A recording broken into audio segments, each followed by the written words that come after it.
Hello, everybody. This is Nate Gustafson. Thank you so much for joining me today for this very special presentation called Soulful Voices, the three-part harmony to listening. And I look forward to sharing this information with you after a long journey of serving in the hospice community. I've been a chaplain, I've been a volunteer coordinator, I've served in grief support for our families.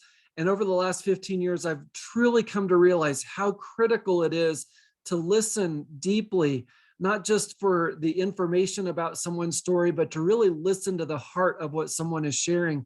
And it's when we listen to the heart, when we listen deeply to these soulful voices, these stories, these deep-hearted moments, that we see so much good happen. We see so many people find the peace that they need. We find so many families feel the support and the strengthening that they need to make it through these difficult and dark times. So I wanted to share this for my hospice friends out there. So whether you're serving as a hospice professional, as a nurse, as a chaplain, as a CNA, as a social work, as a volunteer coordinator, serving in the office, taking calls from families who are hurting and troubled through this hospice journey, or whether you're volunteering with hospice, whatever your role might be, this is for you to listen to the soulful voices and learn how the key is to really listen at the heart level, so that you might connect, so that you might share, so that you might be able to journey and companion with these people through their end of life journey. So join me for this presentation called Soulful Voices. As I share my screen now, we'll get started.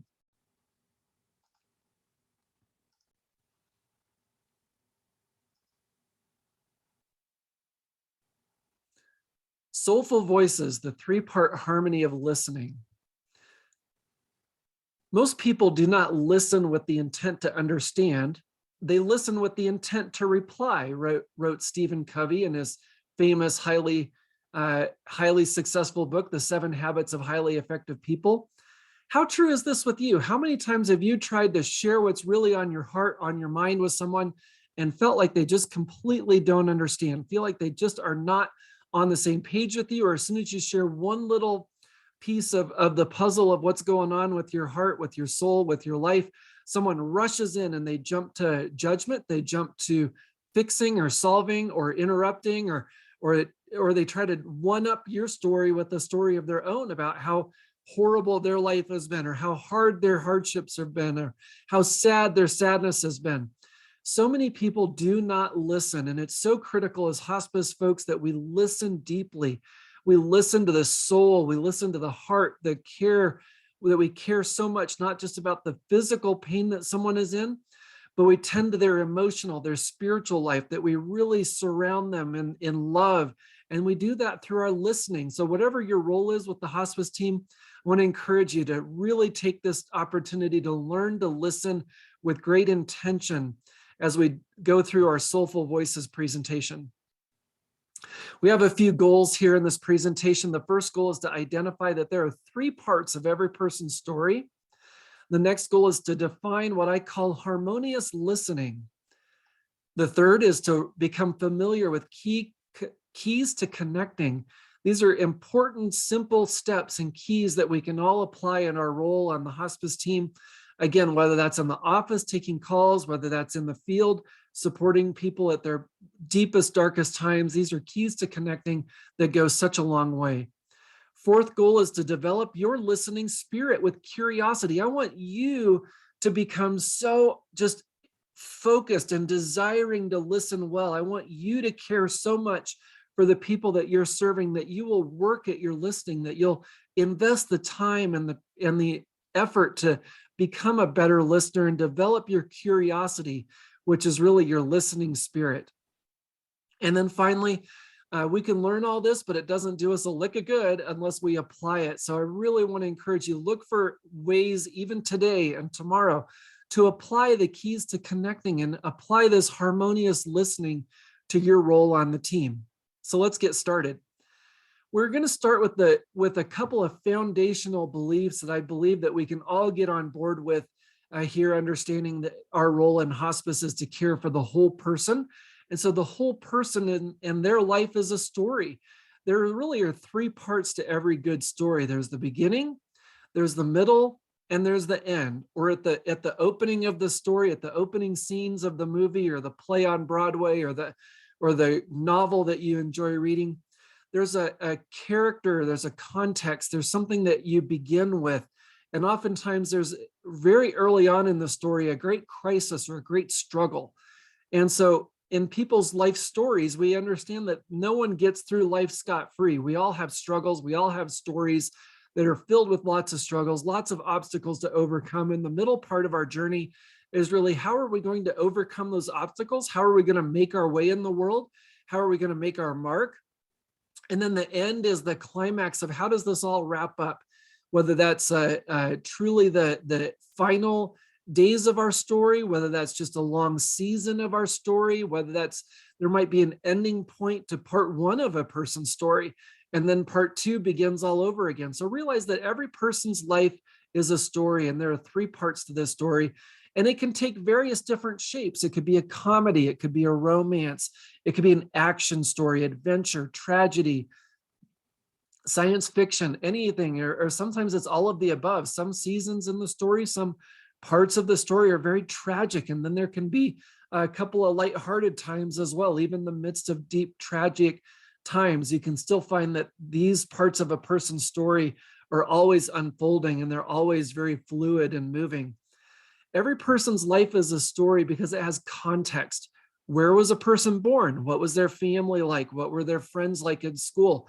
What did they enjoy doing? What was their career choice? What was their family choice? What was their military service? What was the obstacles, the challenges, the characters that came along the way that shaped and influenced their life? I love this quote from Dolly Parton. She says, "I'm working on my life story. I'm not decided if it's going to be a musical or a movie with music in it." Good old Dolly. So let's move on to one of the important, again, foundations. Not only is a foundation of every person's life as a story, but we want to listen with great intent, not to solve or fix or jump in with our own story, but to listen harmoniously, just as you would listen to a great piece of music that has multiple layers, multiple instruments playing different notes and different speeds and different ways. Harmonious listening is very much the same. It's as there are three parts to a person's story, the beginning, the middle, the end, there's also three parts of listening, or three levels of listening. And I call this listening with your hands, listening with your head, and listening with your heart. Now you might be asking me, okay, Nate, I love the analogy here, but don't you listen with your ears? Aren't you missing something? Yes, indeed, you're listening with your ears, but you're also listening with other parts of your being, other parts of your body, other parts of your heart and your soul. And so that's why I want to focus on harmonious listening. As we are alongside of someone during their final journey, we must be tuned in to their story so much that we are literally listening for a three-part harmony that typically unfolds in every story. And so let me go into further detail with this. So as you are listening to a person's story, as you are hearing about their day, as you're listening to them share about their pains or their heartaches or their struggles, or as you're listening, trying to make even one word out of a jumbled sentence that somebody is saying to you, you're really listening at three levels at the same time. You're listening for the content of what somebody is sharing with you. And that's where you want to get your hands on the story. You're just trying to get your hands on it, just something concrete as you're listening. And then the second piece of harmonious listening is the process. And that is when you're listening, you're also using your mind, using your thoughts, using your critical thinking skills, running in the background as you're listening, to consider what's really the emotions behind the story. How are they telling the story? If somebody tells you that they're having a great day, but they're sobbing in tears, that might cause you to consider what's the process, what's the emotions behind this great day that they're talking about. And that takes some thought process on your part. That's why it's your head. You're tuning into the feelings, you're tuning into the thoughts, you're reading the body language of the person. So you're processing what is all taking place as they're sharing the story. And then the third part of harmonious listening is the metaphor. And this is where you really listen with your heart. We realize that so much of communication is nonverbal. So much of communication is how something is shared. not just with the tone of voice or an inflection, but the images, the word choices, the stories, the narratives that are outlined before you all play a role in really what's going on in this person's life, what's going on in this person's story. So that's why listening with the heart is so critical as we develop our ability to listen harmoniously or have harmonious listening. And it all comes back to, I say over and over and over again, you're looking for keys to connecting as you're listening to the story, as you're listening to these soulful voices unfold before you. You're trying to put the pieces of the puzzle together. And sometimes it takes one piece at a time and trying on different things for size, just like when you're trying to find the pieces of the puzzle that fit, you have to try multiple pieces before you find the one that really fits, the one that really connects and gets you to the heart of what they're trying to share with you. So keys to connecting, I'm going to walk through each of the levels of listening with your hands for content, listening with your mind, your head for the process, and listening with your heart for the metaphor. I'm going to give you some keys to connecting as we go through each of those. So let's begin with connecting to the content, and that's again with the hands. Content includes the facts, the figures, the faces and places that come up as you're listening to a story. So someone might tell you that they were born and raised just outside of Atlanta, Georgia during the civil rights movement. They might tell you where they went to high school, where they went to college. They might tell you about that terrible professor that they had in math class that just about flunked them out of school. They might tell you about their first job or their first business that they ran.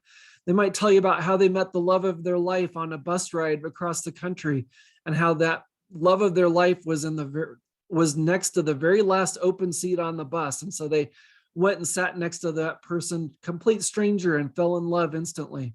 So those are the facts, the figures, the faces, the places, the spaces, all those things that come up. And so keys to connecting to the content, these again are the concrete content facts of the story.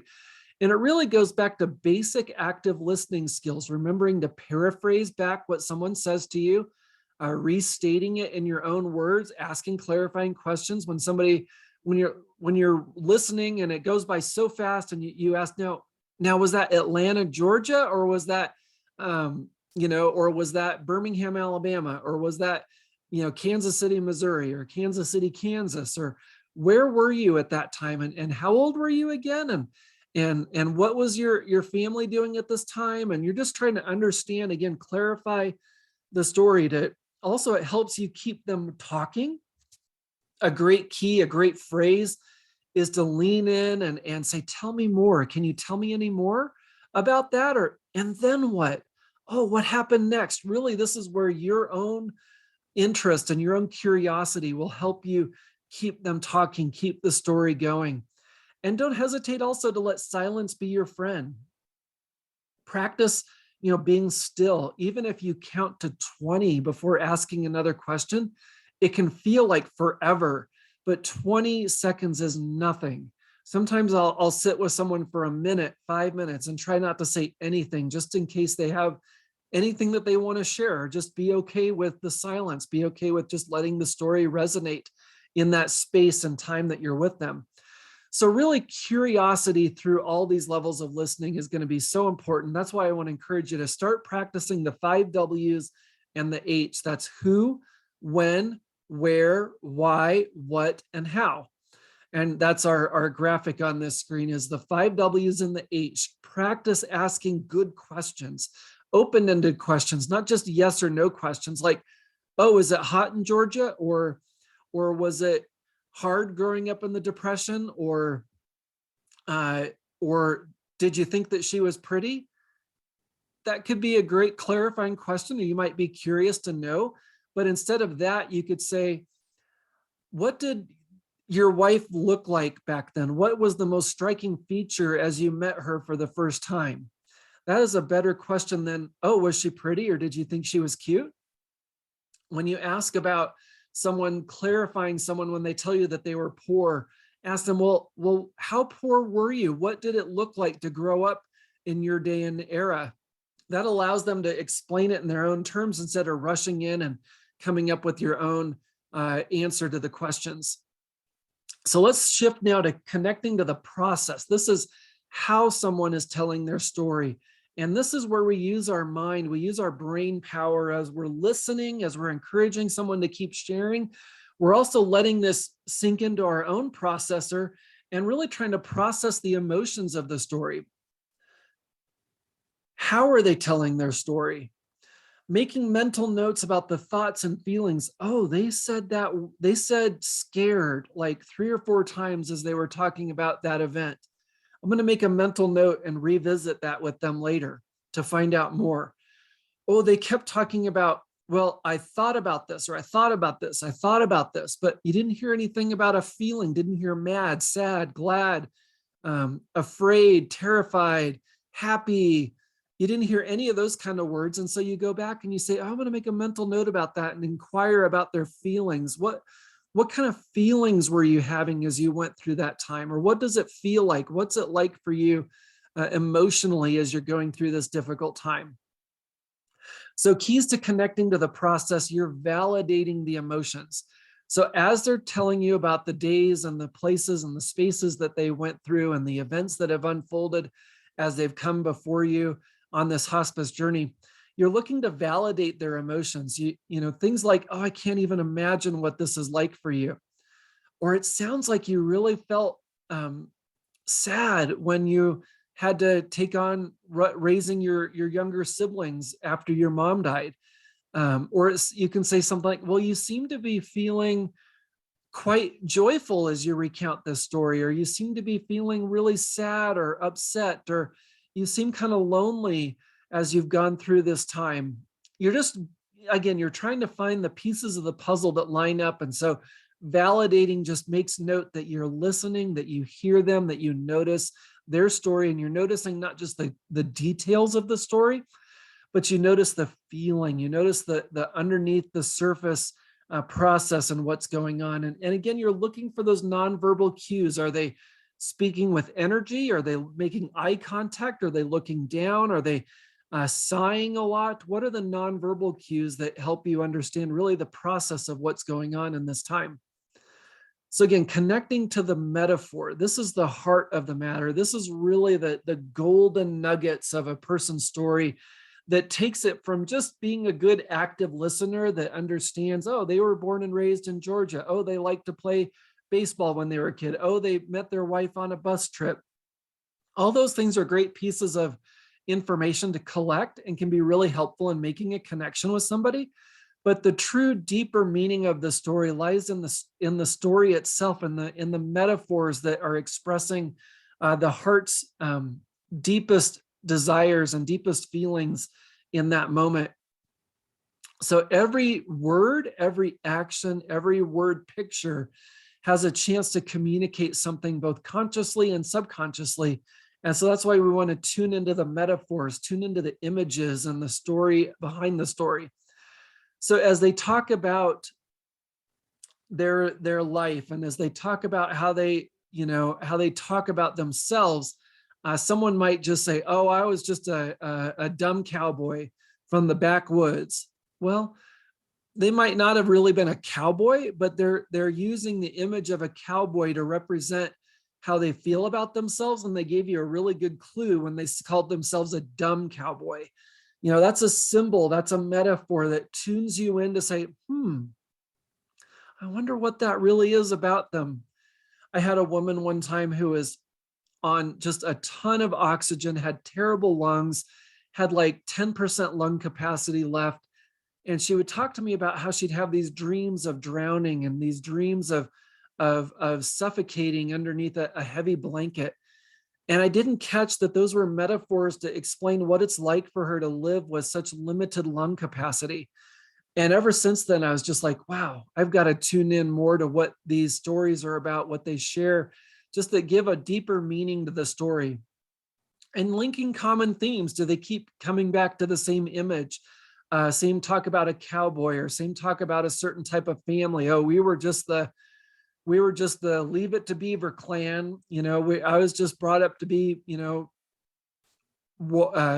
be in a family like Ward and June Cleaver.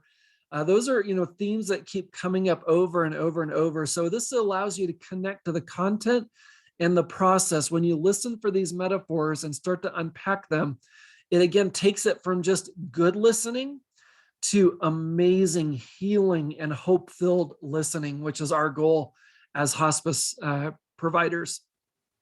So let's talk about, how do you develop your listening spirit? How do you really develop your curiosity? Well, I can't force you to be curious. I can't force you to be a good listener. I can't give you enough tips and techniques to ask all the right questions. Some of it just has to come from your own spirit. Some of it has to come from the deepest parts of your own heart and soul that says, this person is valuable. This person is of infinite worth to the world. And it's my honor and my responsibility and my amazing privilege to be in their presence. So I'm going to take every opportunity I have, whether it's 5 minutes before I help them in the shower, whether it's 30 minutes of having a conversation, whether it's sitting with the hospice patient and a couple of their loved ones. I'm going to take every opportunity I have to truly engage that worth of the person, the intrinsic value of each and every person. And then you draw upon my own resources, my own emotional, physical, spiritual resources to guide my listening spirit. So I'm going to start with remembering that before I even walk in the door. Sometimes as a person of faith, I'll say a prayer, just Lord, I give this up to you. There's nothing I can do. There's nothing I can say. There's no amount of great skill that I can bring to this conversation to bring the hope and the healing that this person needs. But I trust that you will be with us and guiding our time together. It just gets me out of the way. I've heard of another gentleman who would go through a little mantra phrase, nothing to be rushed, nothing to be forced, and nothing to be gained, in terms of just getting his own spirit in check before he goes into that room, that it's not about him. It's about the person in front of them that you're about to encounter, and their story and their family and their life and times and what they're going through. So developing your listening spirit really begins with you, really begins with tapping into your deepest inner motivation and letting that guide you, letting that fill you so that you overflow with this natural gift of curiosity. And then you begin to practice what you can control, the skills like asking good questions, listening, paraphrasing, validating. It just takes practice. You can control that. You can get better at how you ask questions. You can get better at taking more time to pause in between questions. You can get better at reading the body language of someone. And it's a skill and it develops. And I still find myself struggling going back to square one so often. Don't rush to judge. I think this is probably the biggest lesson I've learned over the years is do not judge the book by its cover. Do not judge the person and their life and their story just by what is coming up in appearance in front of you. Literally, I went to see a woman who was on her deathbed, and I really didn't know much about her other than she was assigned to me and she was in really rough shape. And so I went out to see her as soon as I could. And I got to the nursing home and I saw this peaceful looking elderly lady laying in her bed. And next to her was her middle-aged son. And he had dressed really nice. He had a nice laptop in his lap and he was typing feverishly away. And I came up, I introduced myself. I said, I'm a part of your hospice team, your mom's hospice team. And I'm here as a chaplain, as a spiritual care coordinator to be with you all and support you all through this time. And he was polite enough, but he didn't say much more than, oh, okay, thank you. And he went back to his laptop. And I thought, oh, that's strange. Usually I get a little bit more of an initial interaction. So I said again, this must be, I tried to validate what I assumed was going on. And that was a big assumption. I assumed that this was a hard time for him. So I said, oh, this must be a really hard time for you. So automatically I rushed to judgment and made an assumption that I didn't have any basis for. I don't know if this was a hard time for him or this might feel like a relief that his mom's long journey through illness is nearing the end. But I rushed in and I didn't wait for another opportunity to ask a more inviting question. I just kind of rushed in. He just kind of looked at me and said, yeah, it's been hard. And he went back to work. So oftentimes I'll also look around a person's room for clues and keys to connecting. And I saw up on the wall this great big, very stately looking picture of a gentleman wearing a judge's robe. And so I made the obvious comment to this lady's son. I said, I assume that this is, your father. And he said, yes. And he didn't say anything else. I said, well, it looks obviously like he was a judge. Yes, he was. And I just was not reading the process. I wasn't reading the nonverbal cues, that this guy was not interested in my chaplaincy skills on display in that moment. But I kept going. I'd already was down to 2 strikes. So I thought, well, I might as well swing for the fences. And I said, oh, so was he a judge locally? Yeah, he was a judge locally. He said, no, he was on the Supreme Court. I had asked if he was a judge locally, thinking maybe in Denver area where we live, that he was a judge here locally. He said, no, he was on the Supreme Court. And then I thought, oh, maybe that's pretty cool. Maybe he was on the Colorado Supreme Court. So I said, oh, was your dad on the Colorado Supreme Court? And that was already strike 3. I should have just taken my walk back to the dugout and not tried to get this guy to say any more to me. He looked up from his laptop. He had this very incredulous look on his face. And he said to me, no, he was on the United States Supreme Court. And my jaw must have just hit the floor. I just was dumbfounded. I was like, oh my goodness. So your father was a US Supreme Court justice, one of a very select few people who've ever served in that role. And here I am peppering you with all these questions. And that must mean that your mom was married to US Supreme Court justice. And then I started kind of rolling through my local knowledge of history and politics and court systems, and realized the family I was speaking to is a pretty well-known family in the area. And I didn't say anything else. I just said, well, thank you for sharing that with me. I tried to validate again that this must be a hard time for you. Is there anything I can do for you? He said, no, we're fine. And so finally I took my hint and I left. But all that could have gone so much better if I would have really stopped the rush, if I would have focused in on listening more to the body language, to the communication that was going on, the processing that was going on, instead of trying to judge what needed to be said or done in that moment. On the other hand, one of my favorite people I ever visited, we'll call her Barbara. I got to see Barbara over the course of probably about 18 months, which is an extremely long time to visit someone who's under hospice care. But I began to learn a lot of content about her story. She was raised in a Mormon family in Utah, currently living in a nursing home in the Denver area. She had some distant family back in Utah, but no one really close to her that was a part of her support system. And she had a pretty significant history of her own mental illness struggles. And so I just took all that information and kind of gathered it as I began the process of getting to know Barbara over these years. I noticed that Barbara would always wear tons of like plastic jewelry. She always had lots of bright red lipstick on and makeup, and she could communicate, and she could talk and tell stories.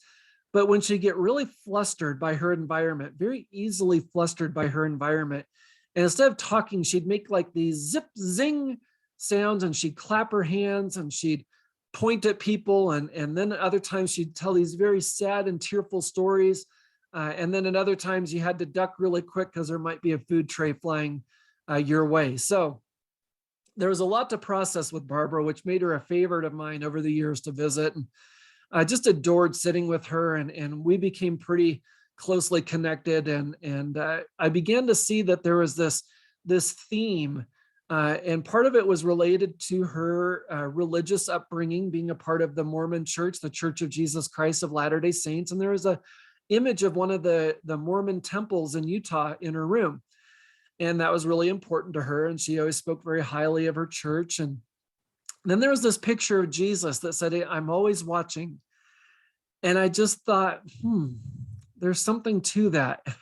I began to think about, here's this woman who feels all alone, who doesn't have anybody close by to her, who staff at times wouldn't treat with the greatest respect because of her history of mental illness, because of her instability with her moods, and because of some of the things they had endured. And and here's this picture of Jesus that says, I'm always watching her, always watching over you. And that just became a way to share and reassure Barbara as we would visit, as we would talk, that was meaningful for her. So for her story, it was that Jesus is always watching over you. Jesus is always there for you.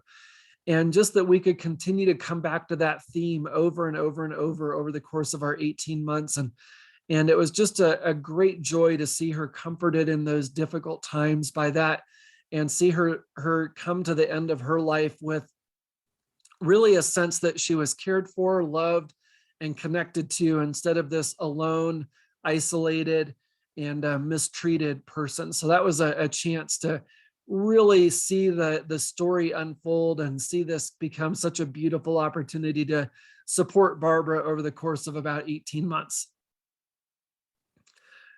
I love this quote from Dr. Brene Brown. She says, if we can share our story with someone who responds with empathy and understanding, shame can't survive. Really, that's what we're after, folks. That's what we're after. If you are in the hospice work, whether you're volunteering your precious free time to sit with a precious person who's undergoing hospice care, whether you're the loved one who's caring for a family member who's on hospice, whether you're a nurse who's enjoying your hospice career, or whether this is all brand new to you and you're just trying to figure it out, and you came across this presentation on listening today and you're trying to increase your ability to listen and connect, remember that our listening and sharing of these stories is sacred ground. It's soulful listening. These are soulful voices, soulful stories of great meaning and purpose and value, that if we only could just slow down long enough, take the time to listen deeply, empathize greatly, and connect to these stories at each of those three levels, then we can let our harmonious listening drive away shame, fear, doubt, isolation, loneliness. And it's such a beautiful journey. So may that be your inspiration, folks, that you can drive away the shame and the doubt, the isolation, the worry, the fear, simply by being there, simply by tuning into these soulful voices, listening with all of your heart, all of your mind, all of your hands, and let it unfold before you, and watch the miracle of this journey unfold. So hang in there, folks. Keep practicing, keep developing that curious spirit, and I look forward to sharing with you more next time. This has been Soulful Voices. And again, my name is Nate Gustafson, and it's been a privilege and an honor to be with you. Thank you.